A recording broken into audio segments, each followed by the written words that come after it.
Hey guys, so as I'm sure you all know by now, Nintendo had a big Nintendo Switch conference the other day, which basically blew the lid off the console and showed us the hardware as well as most of the big games coming in 2017. And so I basically just wanted to give my thoughts on the lineup of games, and the hardware itself, of course, things like release date and price point, and just sort of give my perspective as an Australian hardcore Nintendo fan. But before that, I just want to say thank you very much to Fabian, I don't know, I'm terrible with names, I'm sorry. Fabian Portillo, I believe. And he did the fantastic opening that you saw at the start of this video, so I really appreciate that, mate. Thank you very much. That was a really nice surprise.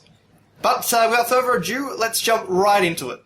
So, of course, the conference started, weirdly enough, with a light show, and then they jumped off right into the details. They said, okay, the Switch is coming on the 3rd of March. I was not expecting that. I was pretty much with everyone else in thinking that it would be late March. But no, it's less than 6 weeks away, which is honestly kind of weird. After having known, nothing about the system for so long after, its initial announcement, or initial mention, I should say, by the late and great Satoru Iwata. And, from there, of course, they went straight into a price point as well, and in the US, it is $299 US. And, I think that's pretty reasonable. I believe it's something around £280 or so in the UK. But don't quote me on that, I've just seen some different figures thrown around. But here in Australia, it is actually $470, which is pretty steep. That is a lot more than I paid for my PlayStation 4 in 2015. And that is something that has really disappointed me, honestly, because the actual conversion between the USD figure and the Australian dollars figure, it works out to about $399 AUD, Australian dollars. And obviously they've kind of just put an extra $70 on top of that for no reason. And, this is something that they used to do in Australia. I mean, the PlayStation 3, when it came out initially, it was $1,000 here, when it was $600 in the US. But, it just kind of makes me more hesitant to jump in, and that's a really tough price point to justify. So, we'll talk more about that as we go along, but that's something that I'm really quite bitterly disappointed about as an Australian Nintendo fan. But, anyway, I think in general, for the American market, I should say, it is actually quite a good price point. Maybe a little bit high, but not... they didn't do the $350 price tag in the US that I was concerned that they might. So I think it's a viable price point, even if it's not a great one. So, we'll see how that pans out in the long term, of course, and whether or not it gets many price cuts, saying the Wii U certainly could have used a few of those. But anyway, I'm not really going to go in any specific order as to how the conference was laid out or whatnot. I'm basically just kind of going to go through the games. I have this nice little graphic that Nintendo did up of basically all the games that they've announced so far for 2017. But I suppose the other thing to talk about is that they did show off the hardware quite extensively, and, I love the way that they showed it off. I mean, Koizumi had a great sense of fun about the whole thing, so I do appreciate that. It kind of gave it a little bit more of a Nintendo Direct feel. The thing that really did surprise me about what they showed was the Joy-Cons. Because I pretty much discounted them the moment that we saw them. I thought, oh, that's a fun little controller idea for when you're on the go, but naturally at home you're going to be using the Pro Controller. Just why wouldn't you? And, this kind of made me not so quick to discount them, because I think they actually do have some really interesting tech in them. They are basically like improved Wii remotes, except instead of having a nunchuck, you just have two of them. So I think that's quite an interesting thing, and ARMS looks like a very interesting, use of that, and I'll talk about ARMS later, because I'm actually quite interested in that game. But, of course, the other thing that they showed with the Joy-Cons is the HD Rumble. And I believe from what I've heard that the Pro Controller also has the HD Rumble, so that's a good thing to hear. I'm really not sure if this will work or not, but the concept is quite interesting. The idea being that it's sort of a very specific and much more intuitive use of Rumble to try and give you a tactile sensation of what you're interacting with. So I heard someone say, I think it was Ash Paulson on Game Explain, he was saying that it sort of gave him the feel of the road underneath him in Mario Kart 8 Deluxe. And, I've seen, of course the example they used was knowing whether or not 1, 2, or 3 ice cubes were in a glass if you shake it around. And I think that's quite an interesting idea. But we'll see how that works out, of course. It's not a system seller feature, it's just a cool curiosity. But anyway, of course, besides that, we also found that they have a lot of motion control abilities, and that the controls also, all of them, have, I believe, IR sensors and also gyrometers. So the sort of Splatoon control style using the gyrometer for aiming, that actually can work pretty much as it did on the Wii U. And by all reports, it does work very well. So that's good to hear, because I know a lot of people were concerned about that. But anyway, that's basically my thoughts on the hardware. I mean, I like the portability aspect, but that's, of course, something we've seen before. I probably won't really use the portability. I'll mainly be using this as a home console. But I do think the screen looks pretty nice. I'm not really concerned about it being 720p. I'm mainly only concerned about using it on the TV, so... Yeah, honestly, I think that's fine. The battery life is certainly... Well, I mean, a lot of people seem to be pretty disappointed about it. I actually thought it might have been worse than it was, because a lot of people may not remember the 3DS, the original 3DS, which is what I still have. The battery life on that was pretty poor, straight out the gate. And I can't say that mine has gotten better with age. So, I mean, I already kind of am used to dealing with a portable which doesn't last very long, so it doesn't really bother me that much. As I say, I'm not really going to use the portability aspect anyway. But I do think, if you can get sort of, 4 to 5 hours ultimately, I mean, Zelda, they said, you can get 3 at max, which is a little bit of a push, but, I'm curious to see how that pans out in the real world. So, time will tell. It's not ideal, but I think it's not terrible. It might just work well enough. But we'll see. I'm sure someone like Hori will have some sort of battery pack you can buy, which, dramatically increases the lifespan. But the main thing I really want to talk about here is the games. And we didn't get nearly as many announcements as I was hoping, but the announcements we did get were good ones. So I'll kind of talk about how this all pans out in the end, but for now I just kind of want to focus on specific games. So the first game that we actually saw in the presentation was 1-2 Switch, and this is a game, quite interestingly enough, that is played not looking at a screen, but looking at your opponent. So it's a multiplayer party game. Basically one-on-one with each person having a Joy-Con and doing different actions, like, a gunslinger contest in the Wild West. I actually thought the trailer might have been for a rebooted Hogan's Alley or something from the NES era. So I was a little bit disappointed in that, but, it's definitely an interesting thing. Like, another game is milking a cow, there's like a ping-pong game. I'm not really sure what to make of it. The impressions so far aren't really super positive. It's just sort of like they seem to be very much micro games in the style of WarioWare. So I'm really not sure how much staying power it will have. Like, I don't think it can really be the Wii Sports that Nintendo want it to be. But it definitely looks like an interesting little distraction. It just depends how it comes packaged. I mean, is this going to be a $60, $50, $40 game? I'm of course talking US price points. It'll be much more than that if it's released here. Is that going to be the case, or is it just going to be like a $10, $15, $20 download? Or is it going to be just pre-installed on the system? That would be very smart in my opinion, but I have seen box art, so I don't know. I think Nintendo might be miscalculating this one and are actually going to sell this as at least a medium-priced box release. And if that's the case, I think they are making a big mistake. But you never know, it could have a lot more content than it looks to have, but I don't know, this seems like something that you'd want to get into everyone's hands, not just, try and make a few extra bucks by selling some retail copies. But I don't know, we'll see what happens with that one, because I don't think something has been said one way or another. So, we'll see on that score. Now, a much more interesting use of the Joy-Cons, in my opinion, is ARMS, and this was the second game they showed off. And this is a brand new IP directly from Nintendo R&D, and this looks really cool. I wasn't sure exactly what to make of it from trailer. I liked the look of it, but once I actually started watching gameplay and the treehouse stuff and things like that, this game looks like a really cool, unique take on the fighting game genre. It looks like Splatoon, except for the fighting game genre. What Splatoon did for the shooter genre, this might actually do for sort of like a casual fighter genre. And I mean, I do say casual. By that I simply mean that people that don't play stuff, competitively at EVO and stuff like that. This looks like a fighting game that I could get into. And, I quite like fighting games. I like Street Fighter, I like Soul Calibur and stuff like that. But a lot of fighting games like Street Fighter, I actually can't really play. I don't get into because the control schemes are too complicated for me. I can't do, quarter circle, half forward, back, heavy, strong, or rather heavy, medium, whatever. I can't do that stuff, so it's games like Marvel vs. Capcom and, honestly, yeah, Soul Calibur, that do sort of get me more into the genre, and Smash Brothers, things like that.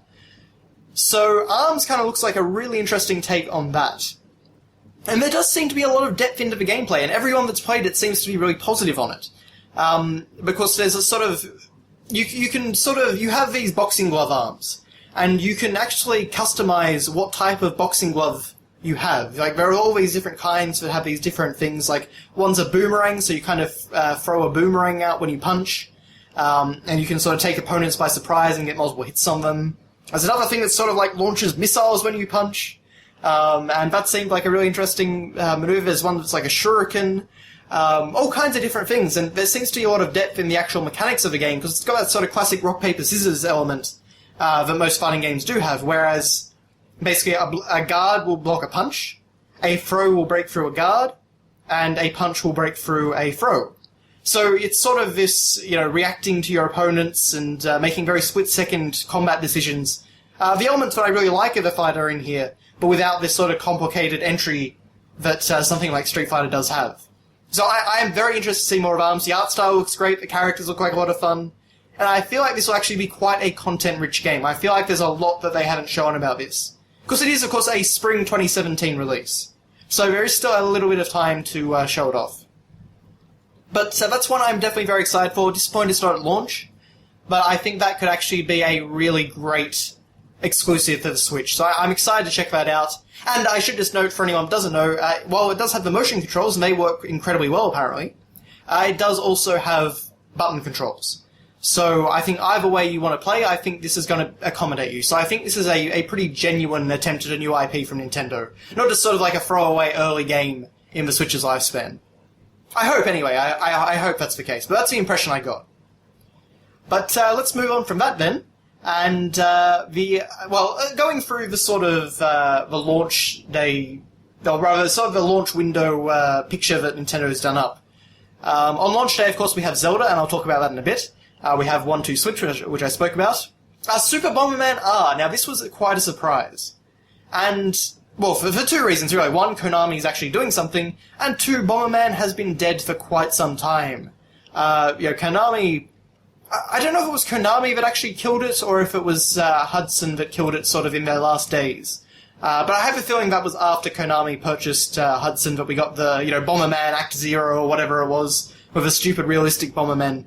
But anyway, this looks like a return to form for the most part. It definitely looks like a budget title. The graphics are not very... they look like kind of Mighty Number 9-esque. They're very sort of basic looking, a lot of sort of bland, realistic looking textures. But the characters all look right. The characters seem to have a lot of personality. The power-ups are all there. The gameplay is there. You've got a full single-player campaign. You've got, of course, you have a multiplayer suite of options. I feel like this could maybe be the start of a return for Bomberman. At least I hope, because Bomberman for me was Bomberman 64. That is the game that I played that made me really love the Bomberman series. This game is a very different type. This is more like the sort of Super Nintendo entries. But still, I think this looks like a lot of fun, and even... I'm not sure if it will be my cup of tea, but I think this will at least make a lot of, very lapsed Bomberman fans very happy. Because people have been waiting for Bomberman to come back for quite a while, because he was a pretty big icon for many years. At least certainly in the 90s anyway. But anyway, beyond that, we have Skylanders Imaginators, which I really couldn't care less about, and Just Dance 2017, which I also couldn't care less about. Okay, so then, that is launch day, March 3rd. Then, for the rest of March, we have Sniffer Clips, Cut It Out Together, which is actually another game from Nintendo, I believe. And this is a really unique game where each person takes one of the Joy-Cons, and they control a little pink or yellow paper character that can sort of cut their bodies out. And you can make all these different shapes, and you've got to solve these really interesting looking puzzles. It looks like a fantastic co-op experience. Apparently it does have single player as well, but I have a feeling single player might be a little more dull. But the co-op actually supports anywhere between 2 to 4 players, so I'm very interested to see how that shakes out. It looks like a very fun game if you've got someone to play with. I don't really, unfortunately, so this may be a game that I skip. But I think if you definitely are looking for a great co-op game early in the Switch's lifespan, this looks like a pretty interesting one. So, probably like a good game to play with your partner, or something like that. Just sort of a relaxing stage-by-stage puzzle game. But definitely a creative attempt at one anyway, so I think that's quite a nice little... That'll be a hidden gem in the launch library, I think. Aside from that, we have Fast RMX, which I'm actually not sure what that is. Is that one of the Fast Racing Neo games or something like that? Not exactly sure on that, I'm sorry. I Am Setsuna, which of course was that Chrono Trigger-esque RPG that Square Enix released for quite a high price point several months ago now, on the PS4 and Xbox One and PC. And, I Am Setsuna, I'm honestly not a big fan of that game. I haven't played it, I'll certainly say that, so it could be great, but just everything I've ever seen of that game, it seems to be very much a budget title that was put on at a high price for consumers. There's not a lot of environmental variety. The story seems like it's got a lot of problems, in my opinion. I mean, I know what happens at the end, and I have a massive problem with that. Square has certainly changed their tune on the whole human sacrifice thing, let me just say, compared to what it was when they were, made Final Fantasy X. But, I don't know, I'm not really too keen on that, but it's nice that it's there anyway. Square Enix are actually offering a reasonable amount of support over the long term. With Dragon Quest 10 and 11 well, 10 will probably only be in Japan, but 11, I'm pretty confident that'll come out here. Dragon Quest Heroes 1 and 2, that's a really cool compilation. I'm not exactly sure when that's coming, but I think that was a really cool compilation, so hopefully that does come out in the West as well. Dragon Quest Heroes 1, of course, did, and Heroes 2 is coming out pretty soon. I think April in the West, so hopefully that'll be on Switch as well. Aside from that, there's Has Been Heroes, which is a sort of... I'm not exactly sure how to describe it. It's sort of a turn-based strategy RPG, I guess you might say. It looked kind of interesting from the makers of Trine. I don't have much of an opinion on it. It didn't look like my sort of game. So I won't say too much about it, because I really don't know enough about it. It just didn't capture my interest. But it looks like it could be quite a fun, niche indie game. Okay, so then we have April 28th, which is one game alone, Mario Kart 8 Deluxe. And this was kind of a disappointment, in my opinion, because I was really hoping for a bunch of new tracks for new Grand Prix, because I'm one of those people that primarily play Mario Kart single player. And I would have played a lot of online on Mario Kart 8, however the Wii U didn't like my router, as the 3DS does not either. So I actually can't really play these games online. So, maybe I was hoping that the Switch might change that, and maybe that might eventually convince me to pick up Mario Kart 8 Deluxe. But as a primarily single-player Mario Kart player, there's really nothing for me to venture into here. Of course, the big thing with Mario Kart 8 Deluxe is the new battle mode. And, they look to have completely fixed it. It looks like an absolute blast with friends. But again, I don't really have anyone to play Mario Kart with, and I've never been a big fan of battle mode, even when I did play a lot of Mario Kart with friends as a kid. So, yeah, I'm not too keen on that. I was hoping for a lot more out of it, as someone that has already purchased Mario Kart 8. So, maybe they'll pull something out of their hats, but it doesn't look like that's going to be the case. But that is the 1 April release for the Switch, based on this Nintendo graphic. Which is pretty disconcerting, frankly. But, we'll see how that pans out. There could be a little bit more. But, I'm not holding my breath at this point. I'm a little bit concerned about that. Okay, so then we have the very vague Spring 2017, which includes ARMS headlining the sort of release period. We have Puyo Puyo Tetris, which I'm sure will be a lot of fun, but again, that's really not my sort of game. That's something for puzzle fans, though. That's a good little another puzzle game. Rhyme, which looks interesting to me, but I really haven't seen enough of it to make any judgments, so that's an indie game. And Disgaea 5 Complete. I actually didn't know Disgaea 5 was out, so maybe this is an upcoming Disgaea game. The Complete subtitle actually makes me think that it's a compilation of sort of like, Disgaea 5 plus all the DLC or something. But, the Disgaea series is a great one, so I could see a lot of people enjoying that. But again, a very niche sort of title. Then, in summer 2017, we have a very big game, Splatoon 2. And there was actually a lot of rumblings about this coming out potentially as a launch title, but obviously that was not the case. So, Splatoon 2, I actually still haven't played the original Splatoon. Because my internet just doesn't work with the Wii U for some reason. And, basically that meant that, buying Splatoon would net me a 5-hour campaign and nothing else. And I did really want to play the single-player campaign in Splatoon because I've heard so many fantastic things about it. So, maybe I'll find a Wii U copy cheap, But I'm definitely curious to see what Splatoon 2 has to offer, and if the Switch does actually work with my router, then, I think I'll definitely get into Splatoon 2. But at this time, I can't really comment too much on it, but I think it was a great move by Nintendo. I think that'll be a real tentpole release for the middle of the year, and so I think that's quite a smart decision overall. And, it should be a great game. The footage I've seen looks really fantastic. Okay, then we get into... Oh boy, this is a worry. Fall 2017, and we have one game in Fall 2017. Skyrim! Yeah, I mean, that's great, but it probably should have been a launch title, especially seeing as, based on the press releases, this isn't even the special edition that just came out for PS4 and Xbox One. This is like vanilla Skyrim. Not even like DLC or anything. This just seems to be Skyrim at its base. And that confuses me to no end. Maybe it's not, but that certainly is how it seems to read, and the logo that Nintendo used is just the generic Skyrim one. It's not the, Legendary Edition or Complete or Game of the Year or whatever. It's just Skyrim. So, yeah, not sure what they're doing with that. The fact that it's coming out so late in the year is really confusing. Not sure about this one, but, I played Skyrim in 2011, I played Skyrim in 2012, I played Skyrim in 2013. I'm quite content to leave Skyrim where I left it. As much as I love Elder Scrolls games, I play the PC versions. I'm quite content not playing Skyrim on Switch, unless it has something really crazy and new, But of course, the portability aspect certainly is cool for Skyrim. It's very much a game that you could probably pick up and play quite easily. So that could be quite an interesting draw for a lot of people. Not sure exactly, but, it is a bit disconcerting that the entire period of fall 2017 only has a port of a 2011 game. Well, though, then in Holiday 2017, unfortunately we do also have only one game, although I'm kind of confident that Pokemon Stars will be there, even though it wasn't announced at this conference. I'm not surprised at that. Super Mario Odyssey.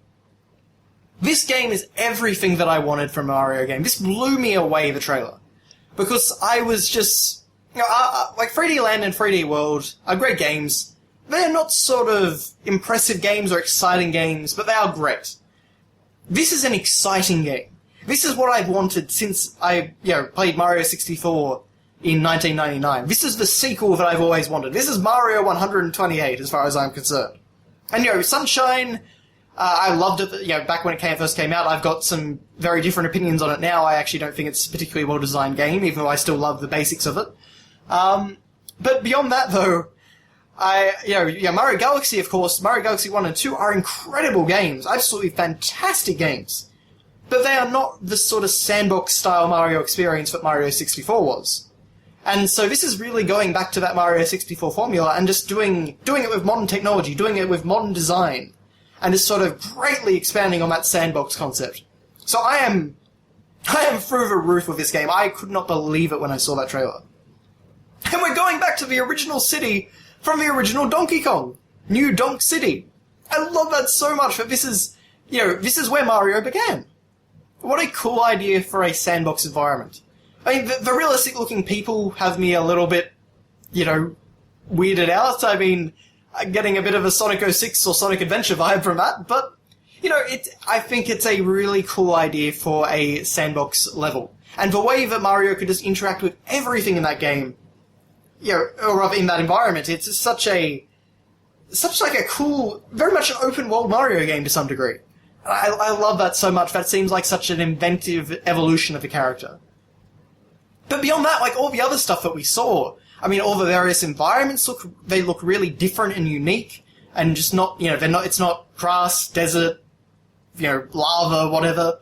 A lot of very interesting environments. Mario seems to have an incredible number of moves. I love the new ability where he can throw his cap and then use that as a sort of intermediary platform to get up on high ledges or cross skyscrapers or things like that. There's just so much in that trailer that just blew me away. I mean, I love the fact that the story... There does seem to be a little bit of a story here. At least more than Galaxy 2 anyway. And certainly more than 3D World and 3D Land. Because Bowser is marrying Princess Peach. Now, we kind of already did this in... Well, we kind of did this in Mario RPG, but of course we also entirely did this in Super Paper Mario. Except in that case, of course, Count Blake hypnotized Peach to want to marry Bowser. Whereas this seems very much against her will. But, Bowser's got this dapper suit and he's throwing his hat around like Oddjob. What a cool concept for Bowser, just to do something different and also to make him look different. Yeah, that's kind of nice, because Bowser does get pretty samey. And we've also got, not Koopalings this time, but these sort of weird rabbit characters, which look kind of almost Alice in Wonderland-ish or something. I'm not exactly sure how to quantify that, but just everything about this game looks really interesting. I mean, there's a mount in the desert world. I mean, Mario actually has a mount, which is like this cool stone lion creature, which I actually think is a callback to Super Mario Land on the Game Boy, which is amazing. That seems like it's just doing so much new stuff for Mario, and I love that after the sort of very safe games that we've had for many years now, since Mario Galaxy 1, really. That was the last sort of crazy out there game, and of course that was 10 years ago now. Or rather, by the time this game comes out anyway, it will have been 10 years, so that seems like the perfect time to introduce some really new blood into Mario. And I suppose the other thing I should have mentioned, of course, it looks like there is, beyond the getting married stuff, it does look like there is some really interesting stuff story-wise, because, we see that cool upside-down pyramid rising from the sands at night, and that doesn't look like Mario, that looks awesome. And, you had that giant metal centipede that was, crawling around on the skyscrapers in the rain, and Mario was getting bashed about, and what an interesting trailer. That's got me excited. So excited for the end of this year. I can't wait to see more of that game. Oh, and of course, in New Donk City, there were all these Donkey Kong Country references. They remember, Espresso, and, all these sort of obscure characters like Squawks, and of course Frankie's mentioned, and Dixie, and K. Rool. K. Rool is mentioned in a Mario game. Albeit on a street sign, but, So, very, very, very excited about Mario Odyssey. It is exactly what I wanted to see and more. So very, very happy with that. Beyond that, we just have sort of a general 2017 listing on this infographic. This is the end of the infographic. We have Xenoblade Chronicles 2, which I am indeed very excited about, because I was one of the people that actually didn't play X, because X basically focused much more on MMO-style experience, rather than a story. And even though it does have a story, and it certainly builds up later, you have to play a lot of hours of that game to get to the really meaty part of the story. And even then, from what I understand about the story, I'm not so keen on it. Whereas Xenoblade Chronicles 1, I loved that story. So the fact that we're actually getting a direct sequel to that game, that is really fantastic. I did not expect that at all. So very excited to see that. And if that really is a 2017 game, well, that certainly does add to the Switch's lineup in a pretty significant way this year. But I don't think it will be. I'm pretty sure this is going to be a 2018 game. I know how Monolith Soft work. I don't trust their initial release date on there. But you never know. You never know. But very excited about it. My only complaint about it, really, is the anime style, the very anime, almost chibi, slightly in the faces style that they've chosen for the characters. I mean, I know the character designer is a famous character designer. I just don't like his style personally. I much prefer what they did in Xenoblade Chronicles, the original. I really actually like the art style for that game, so I would have loved to see that replicated in HD. But, I think that's just one of the things I'm just going to have to grin and bear, but I don't like the character designs. I'm sure they'll grow on me, but too sort of generic anime for my taste. But I will say certainly the world looks amazing, and the scale of some of those creatures is genuinely incredible. That whale thing. Wow. And is he holding a new version of the Monado, that red sword? That'll be interesting. I'm really interested to dig into that game once we know more about it, and, fingers crossed for 2017. Another big surprise, and a game that I'm also quite interested in, is Ultra Street Fighter 2, The Final Challenges. That kind of came out of nowhere, and even though it's not a big exciting announcement, Street Fighter 2 is a fantastic fighting game. And the fact that you can do the original graphics style and music, or the HD style and music, or graphic style and music, you've got two new characters, sort of, in the form of Evil Ryu and Violent Ken, which aren't the most exciting new characters, but they're okay. I always liked Evil Ryu in Street Fighter 4. And, you've got all these new modes. You can actually do pick up and play co-op. You can actually have two people fighting one enemy in the game, and that's a really interesting, unique concept for a fighting game. if you say you're a parent with a kid and you want to get the kid into Street Fighter, what better way than actually being able to fight alongside them and kind of get them through the really tough arcade mode, or things like that, and sort of teach them the game in that way. Or, of course, you could just team up with friends and do, like, the hardest difficulty of arcade mode, and, take on M. Bison together, or things like that. That seems like a lot of fun to me. Especially for someone like me, who is a less skilled Street Fighter player. Or a no-skill Street Fighter player, you might say, actually. But, and of course they've been teasing other modes. So, for example, we see at the end of the trailer there was some sort of, like, first-person 3D fighting mode. Like, what's the deal with that? That could be kind of interesting. I would try that out. Especially if it's anything sort of like ARMS, with you doing the, sort of first-person, one-on-one combat. That could be interesting. And, cause just the general thing of being able to take the Switch around and boot up Street Fighter 2 and hand a Joy-Con to someone and, play Street Fighter.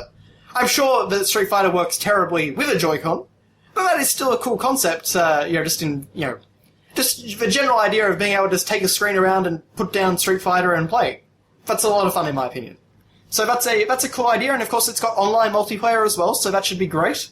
Certainly, I imagine that anyone that goes on there inexperienced, like myself, will probably get kicked to the ground, but, I think that's a cool concept nonetheless. Better for sort of making a lot of additions to Street Fighter 2. It's not just another port of Street Fighter 2. So that's cool to see from Capcom. But beyond that, then, we've got a pretty standard lineup. I mean, there's Minecraft, of course. There's FIFA, which I couldn't care less about, but I'm sure some people do. Steep is coming to it, which I'm pretty sure that came out on PS4 and Xbox One from Ubisoft last year, but I'm not sure if it was a good game or if it was just sort of a middling experience. I honestly didn't look into it. There's also NBA 2K18. Yep. And there is Sonic Mania. So that's a cool game. I'll probably play it on PS4, but, that's cool. And Dragon Ball Xenoverse 2, which is actually getting a cool local multiplayer mode, which I think is a great addition to that game. Because I would much rather play that sort of game in local multiplayer rather than online, if I had the option. But of course the PS4 and Xbox One games don't have the option. Now, given that it's 2017 and may actually still be just a ways off, I'm wondering if they're actually going to add a lot of stuff to the game. Maybe it's going to have all the DLC or something.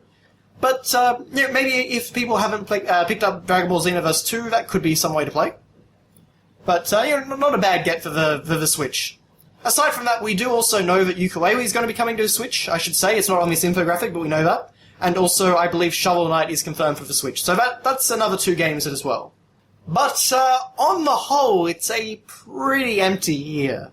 And this really makes me worry that they're making the exact same mistakes that they did with the Wii U, really. And I'm not really sure how to feel about that. I was kind of thinking that this conference would just have them explode into, we've got this coming, we've got this coming, we've got this coming, we've got this coming, we've got this coming, we've got this coming, and that's like the first, 9 months. I mean, after that, of course, the sky's the limit. We've got a ton in production after that. Basically saying just to say, alright guys, this is why the last 2 years of Wii U have been utter crap. Of course, there's been some fantastic games released in that time, but there's been very few things released in that time. Especially, last year. I mean, last year the Wii U was, oh boy, pretty dead. So I'm not convinced that they learned their lesson, and also there's a lot of AAA stuff that, well, I mean, there wasn't any AAA stuff much, really, from third-party developers. So, I don't know, I'm pretty concerned. E3 will be really the time to figure that out, whether the Switch is going to repeat the mistakes of the past, or if it's going to be whether it's going to be a player in the sort of current console ecosystem. They've kind of left me worried. And, that's not a good place to be. I mean, okay, to be fair, we do also have the, Sonic 2017, the next big Sonic game, that is coming in December, or a holiday season anyway, to my knowledge. And, we did also learn that No More Heroes 3, or some game with Travis Touchdown, is going to be coming to the Switch eventually. So, that's something. That is something. But, just kind of hard to say. I mean, I do believe that Pokemon Stars is real from the rumors. I do believe that the Rabbids Mario RPG is actually a real thing as well, because so many people have corroborated that. It seems like it is actually a real thing. But, yeah, I mean, they really needed to come out thick and fast and tell me everything so that I was convinced that buying a Switch would be a good investment at this time of year. And they haven't quite done that. So that's kind of a shame, and I guess the only other thing to mention, of course, is the Fire Emblem Warriors game, and we are learning more about that in just a couple of days. And I am very curious to see about that, because I do enjoy Fire Emblem, and I love, Hyrule Warriors and Dragon Quest Heroes, so I do think that'll be a good game. But, I'm withholding judgment, and who knows how far along that actually is. That could actually be, 2018. So, we'll see how it pans out, but I don't think they did enough to convince a broad market to pick up the Switch day one, or at least sort of in the launch window. And I think that'll probably come back to bite them. I am also, of course, very hopeful for the Metroid rumours, as I always am. So hopefully, and given what Reggie said, actually, he said check back in a year and we'll see where we stand on that. And we'll see what's happened, actually, he said. So I'm actually pretty confident in a Metroid announcement this E3, finally. But we'll see. We'll see. Time will tell, and I'm not feeling super confident right now. Especially with that $470 price point looming overhead. But, on launch day, we have The Legend of Zelda Breath of the Wild. Wow. What a trailer. I mean, that trailer sold me more than anything else I've seen for this game. And I've been sold for a really, really long time. I mean, I was sold since we saw Link standing stationary on a horse. That's all I needed, to sell me on a Zelda game. But this trailer shows me something that we haven't seen before, and that is story. This game has a commitment to story. And it looks like a really genuinely dark in sort of a mature way. Not in sort of like a... I'm going to rip off Game Explain here, but I think it was Ash Paulson. He said, not in a Twilight Princess sort of hot topic dark way, but in a sort of genuine adult way. And that makes me really, really excited. I think the shot from that trailer that's really stuck with everyone, and I've seen pretty much every single person that I've seen talk about this trailer, talk about this scene, is just that scene where Zelda and Link, they're bloodied, and she's just sort of like, is breaking up into tears, and it's like, what's happened? I mean, this is not normal Zelda fare at all. And of course, this the whole voice acting thing, of course. I mean, just I've always been very much a proponent of text-based dialogue. Like I've always been concerned that if they do voice acting, they might do it badly. But they seem to have done a pretty good job here. And just when she says that line, everything I've done has been for nothing, and then she just breaks down, and it's really heartbreaking. Especially, and of course this is a different Zelda, but, it's like a character that I feel like I've known since I was 5. It's sort of, that is impactful, and I want to see what's going on with that story. In fact, the whole thing, Link and Zelda, being all bloody and hurt, presumably in the past. I mean, we think that's going to be flashbacks to what happened in the past, and Link's, why Link woke up in the Chamber of Resurrection.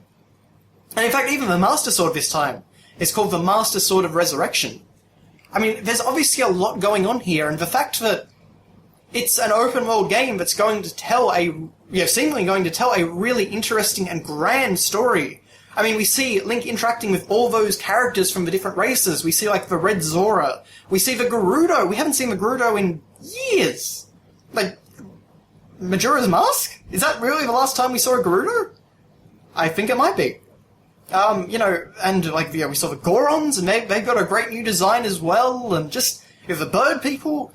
There is so much here that we don't know, and I love the fact that we don't know, but it's got me so interested in every little detail. As someone that just, loves Zelda game stories.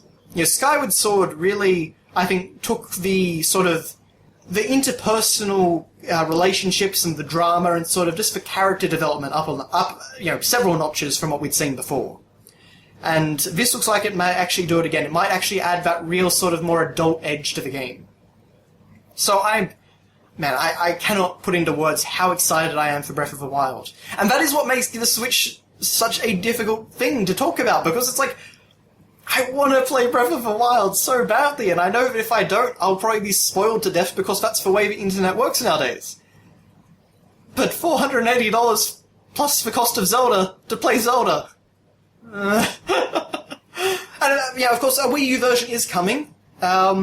we'll see how that breaks down in the end.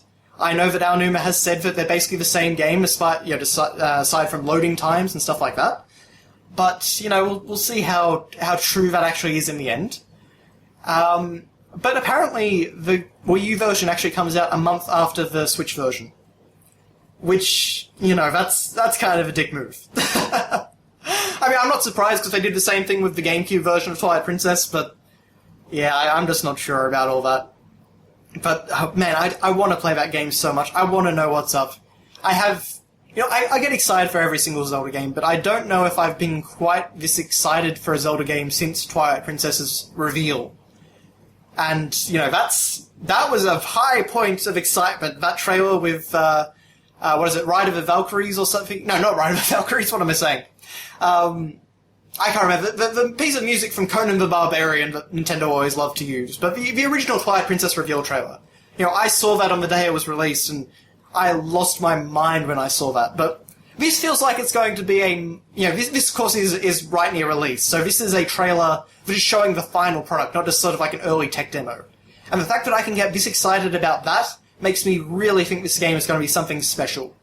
Especially for Zelda fans. I mean, the open world stuff looks amazing, the freedom looks amazing, the stuff with the horses, there's obviously a lot of depth in that system. Every horse, where you can actually capture horses and register them. The horse can die? Like, what a novel concept when you actually think about it. The horse that you own and ride and all that can just be killed while you're in battle. I believe a Nintendo rep mentioned something like, if a guardian blasts a horse, that horse is just instantly dead. There's no two ways about it. And that's really something that I think is going to be quite fascinating. This game doesn't seem to be pulling any punches. It seems like a really hardcore, classic Zelda experience mixed with sort of a modern open world. And a very, very grand and very beautiful open world. I mean, this game looks like a Miyazaki film. It's incredible to see in motion. Especially with a lot of these character designs. I mean, the new Great Fairy, that looks like something real, like out of Ni no Kuni or something. I mean, it's quite fascinating to see. They've really taken a lot of risks with this Zelda game. And that just makes me so excited. I really cannot wait for this game. So, I've got my timeline hat on. I'm ready to dig into everything and see where this could possibly take place. I mean, we see the Great Deku Tree for a brief split second in the trailer. That's got me excited. Because he's usually like one consistent character all throughout the timelines. We've got Koroks, of course, we've got Bird People, we've got Zoras, we've got Gorons, we've got Gerudo. I've got no idea where this takes place, but I am so excited to find out. But yeah, that's really my thoughts on Nintendo's Switch presentation. So, overall, I'm pretty disappointed in the whole lineup. But there is a lot of there are some key, fantastic-looking games coming here. Mario and Zelda are going to sell the system to me. ARMS will be something that I will definitely want to check out, and I think that could definitely be a hidden gem. Xenoblade Chronicles 2 I really want to play, and Splatoon 2, of course, if my online works with the system, then I will be very keen on that. But, even assuming that Xenoblade Chronicles 2 actually comes out in 2017, that's 5 games. Like, that's not a lot of content for a very expensive new system in a year. But, we'll see how things pan out. We'll see, Fire Emblem Warriors, that would definitely be another one on my list. Pokemon Stars, that would be something else. If they do announce a Metroid, I doubt it'll come out this year, but that would be something big to look forward to. Mario and Rabbids RPG, that could be something, if it is genuinely a Mario turn-based RPG. We'll have to see, but Nintendo definitely needed to do more at this first conference than they did. And I think that's really my main disappointment. But aside from that, the hardware looks great. I'm very much looking forward to getting my hands on a Switch, whenever that is, so whenever I can maybe afford one. And, Zelda and Mario I need those games. Those two games are they really knocked it out of the park with those two games. And I feel like they knew what they had with those two games. So, we'll see. We'll see. The Switch is going to be quite a fascinating system to watch, because I can't think of a system that's launched in March in the past 15, 20 years. I'm pretty sure most systems have had a holiday launch, at least in the West anyway. So, it's going to be quite fascinating to follow. But anyway, yeah, we'll see if Nintendo has learned from the past, and yeah, thank you guys very, very much for watching. This has been a lot longer of a video than I expected, but I enjoyed talking about Nintendo Switch and, you know, my little mini rant at the start, of course, about the Australian price. So that's good to get it off my chest. But anyway, well, thank you very much for watching, and yeah, I'll see you next time.